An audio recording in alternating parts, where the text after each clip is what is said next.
एक बंदा होता है जो लिटरली सब जानता है, सीरियसली सब। उसे पता है रिलेशनशिप में प्रॉब्लम क्या है, उसे पता है कम्युनिकेशन गैप कहाँ है, उसे पता है पैटर्न्स हैं, क्या हेल्दी है क्या नहीं। फिर भी रात को 11:47 पर वो फोन उठाता है। नहीं नहीं, 11 नहीं, 47 मिनट। क्योंकि 11 बजे उसने डिसाइड कर लिया था कि नहीं करेगा, पक्का फाइनल डन। 11:15 तक यूट्यूब देखा डिस्ट्रैक्शन के लिए, 11:45 तक सीलिंग देखी एग्जिस्टेंशियल क्राइसिस के लिए, और 47 मिनट पर एक छोटा सा शैतान दिमाग में बोलता है, बस एक बार देख लेता हूं स्टोरी डाली या नहीं। स्टोरी थी, कॉल किया। कॉलेज का टाइम था, एक लड़की थी, 1 साल साथ रहे, फिर ब्रेकअप। उम्र छोटी थी, ईगो बड़ा था, दोनों को लगता था दुनिया बड़ी है। हाँ, है दुनिया बड़ी, पर वो दुनिया तुम्हारे लिए उतनी बड़ी नहीं होती। 6 साल बाद, 6 साल बाद वापस बात होना शुरू हो गई। इन 6 सालों में दोनों ने अपनी अपनी जिंदगी बनाई, जॉब, सिटीज, इन बिटवीन, और दूसरे लोगों से भी मिला, खुद को प्रूव किया। पर 6 साल बाद जब वो नंबर स्क्रीन पे आया तो 1 सेकंड के लिए लगा सब वहीं था, लिटरली सब वहीं। अब वापस जाने की बात करते हैं। ये बंदा जाता है, सीरियसली जाता है, पर फिल्म वाली वापसी नहीं।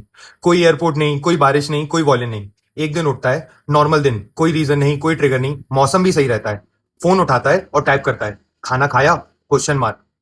2 शब्द। इन 2 शब्दों में छुपा रहता है, सॉरी मैं तेरे बारे में सोचता रहता हूं, तू कैसी है, क्या हम ठीक हैं। 2 शब्द। समझदार है ना, सब पता है, फिर भी खाना खाया टाइप करता है। क्योंकि जाना तो सीख लिया था, रुकना सीखा ही नहीं। और एक बात, 10 साल। लोग जब सुनते हैं तो एक स्पेसिफिक तरह से पॉज करते हैं, जैसे गलत क्वेश्चन आ गया एग्जाम में। 10 साल, हाँ, शादी नहीं की, नहीं तो। यही तो है, आज तक जवाब ही नहीं आया उस तो का। कोई ग्रैंड एंडिंग नहीं, कोई क्लोजर नहीं आया, बस एक दिन उठ के लगा भाई खत्म हो गया। कब पता नहीं, पर हो गया। अब एक बात कन्फेस करनी थी, जब भी कोई इशू होता मैं शांत हो जाता था। हाँ भाई, मैं, तुम सोच रहे होगे ये लड़कियां करती हैं, नहीं भाई लड़के भी करते हैं, और मैं वो लड़का हूं। वो पूछती थी क्या हुआ, मैं बोलता था कुछ नहीं। इस कुछ नहीं का एक्चुअल मतलब होता है बहुत कुछ, पर मैं बताऊंगा नहीं, तुम गैस करो, और सही गैस नहीं किया तो मैं और नाराज हूंगा। Good luck. मुझे लगता था मैं शांत हूं, कंपोज्ड हूं। नहीं भाई, मैं प्रेशर कुकर हूं, ऊपर से शांत, अंदर से और प्रेशर कुकर का एक रूल होता है, सीटी बजेगी। टाइम कंफर्म नहीं, डेट कंफर्म नहीं, वेन्यू कंफर्म नहीं, पर सीटी बजेगी। पर रुको, बस ये बताऊंगा तो तुम्हें लगेगा बेचारा। नहीं भाई, मैं भी गलत था। मुझे लगता था पेशेंस है मेरे अंदर, बहुत पेशेंस। पर पेशेंस और अवॉइडेंस अलग चीजें होती हैं। पेशेंस मतलब मैं समझ रहा हूं और हूं यहां। अवॉइडेंस मतलब इग्नोर कर रहा हूं और कह रहा हूं सब ठीक है, और अंदर से मैं अवॉइडेंस को पेशेंस का कुर्ता पहनाकर घूम रहा था, पूरी डिग्निटी के साथ। और एक चीज, पहले हम दोनों आते थे, फिर मैं ज्यादा आने लगा, फिर सिर्फ मैं आता था। और तब एक दिन मुझे पता चला, वापस जा रहा था, रास्ते में था, मैंने सोचा इस बार वो आई थी, याद ही नहीं आया। एक दोस्त ने बोला, भाई ये प्यार नहीं, आदत है।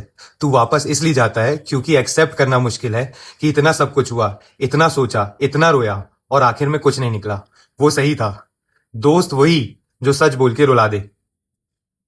फिर क्या, कुछ वक्त बाद बात आगे बढ़ी, घर तक पहुंची, उसने बुलाया, मैं गया।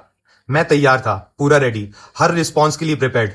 नहीं करानी शादी, सुन लेता, प्रिपेयर्ड था। फिर क्या, उसके घर गया, कमरे में बैठा, चाय आई, और बात जिस तरह से हुई, मैं वो चाय कभी खत्म ही नहीं कर पाया। वो चाय आज तक रखी हुई है मेरे अंदर, ठंडी, अधूरी। बात जिस जगह गई, मैं वहां बैठा सोच रहा था, भाई सही घर आया हूं या नहीं। फिर भी मैं शांत रहा। मैंने सोचा एक बार और ट्राई करते हैं। दूसरी बार गया, सेम। तीसरी बार गया, वो प्रेशर कुकर, सीटी बज गई। मैं भी बोल गया वो चीजें जो मैं कभी नहीं बोलता, किसी को नहीं बोलता, खुद को भी बड़ी मुश्किल से। पर जब कोई तुम्हें उसी जगह बार बार मारे, तो एक अंदर से आवाज आती है जो बोलती है, अगर अब तू चुप रहा तो तेरी कोई वैल्यू नहीं। और तुम बोल जाते हो। फिर क्या, कार में बैठते हो अकेले, कहीं नहीं जाना रहता, इंजन चालू नहीं करते हो, स्टेयरिंग पकड़े रहते हो, और तब समझ में आता है, जो मैं सोचता था सेल्फ रिस्पेक्ट है, वो सेल्फ रिस्पेक्ट नहीं थी, वो ईगो था। सेल्फ रिस्पेक्ट तो तब होती अगर मैं बिना कुछ कहे उठकर आ जाता, पर यह ज्ञान तब आता है जब काम हो चुका होता है। विजडम का डिलीवरी टाइम बहुत खराब है यार। और एक चीज, हम वीडियो कॉल पे होते थे रात को, नॉर्मल, दूसरे फोन पर कॉल आता था घर से, वो उठाती थी, और हर बार बात वहीं खत्म होती थी, मेरी तरफ। मैं वहां बैठा सुनता रहता था और सोचता था, बस बस एक बार बोल दे कि नहीं, आप ऐसा नहीं बोल सकती। सेट अ बाउंड्री। माना तेरा परिवार है, पर हमारे 10 साल की भी तो कोई औकात होगी। पूरा रेवोल्यूशन नहीं चाहिए था, बस एक लाइन। वो एक लाइन कभी आई ही नहीं। जब तुम अकेले किसी के लिए लड़ रहे होते हो और सामने से तुम्हारे लिए कोई नहीं लड़ रहा होता, तो एक दिन थक जाते हो। हार कर नहीं, अकेले लड़कर। इसलिए नहीं कि प्यार नहीं था, इसलिए कि वो अपने घर से बाहर निकल ही नहीं पाती, क्योंकि उनके घर में इतना कुछ था, इतने लोग, इतनी आवाजें, इतना दर्द, कि वो अपने घर से निकल ही नहीं पाई। फिर क्या, वहीं बैठे रहते हो, कहीं नहीं जाना रहता, और अंदर से एक आवाज आती है, बहुत धीमी, चल उठ, अब अपने लिए चल। 10 साल। मोहब्बत में लोग हारते नहीं हैं, कुछ लोग बस थक कर बैठ जाते हैं। फिर क्या, इंजन चालू किया। और बच्चों, that's how I met your mother, through Jeevan Sathi .com।